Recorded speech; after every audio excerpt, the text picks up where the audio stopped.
একুশের ভোটে লক্ষ্মীর ভান্ডারের প্রতিশ্রুতি বাজিমাত করেছিল। এবার সামনে লোকসভা ভোট, আর এই ভোটের আগেও লক্ষ্মীর ভান্ডার নিয়ে কোমর বেঁধে প্রচারে নামছে তৃণমূল দল এবং তৃণমূল সরকার।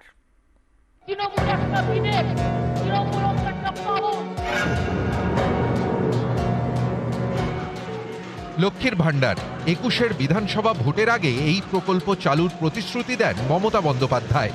ভোটের ভালো ডিভিডেন্ড পায় তৃণমূল। রাজ্যে প্রায় অর্ধেক ভোটারই মহিলা। এই মহিলা ভোটের বড় অংশেরই সমর্থন যায় তৃণমূলের ঘরে। এবার সামনে লোকসভা ভোট, তার আগে মহিলা ভোটারদের মন জয় আবারও লক্ষ্মীর ভান্ডারকে সামনে রেখেই ময়দানে ঝাঁপাচ্ছে তৃণমূল। শুক্রবার আরামবাগে সভা করেন নরেন্দ্র মোদী। চেষ্টা করেন তৃণমূলের গায়ে গরিব বিরোধী, মহিলা বিরোধী তকমা সেঁটে দেওয়ার।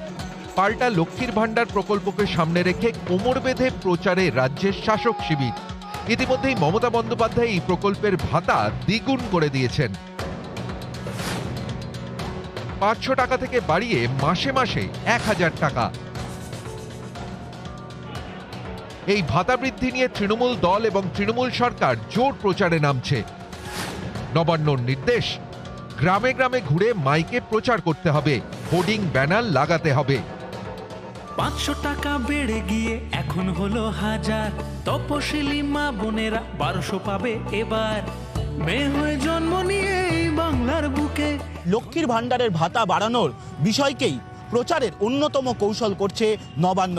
আর তার জন্যই জেলাগুলিকে কিভাবে এই লক্ষ্মীর ভান্ডারের ভাতা বাড়ানোর প্রচার করা হবে তার কর্মসূচিও ঠিক করে দেওয়া হলো। লক্ষ্মীর ভান্ডার সহ রাজ্য সরকারের বেশ কিছু প্রকল্পের কথা তুলে ধরতে ৭ই মার্চ পথে নামছে তৃণমূল। ওই দিন কলকাতায় মিছিল করবে তৃণমূলের মহিলা সংগঠন। কলেজ স্ট্রিট থেকে মিছিল শুরু, তারপর বউবাজার, হিন্দ সিনেমা, ওয়েলিংটন মোড় হয়ে ধর্মতলা। সেখানে মিছিল শেষে হবে সভা।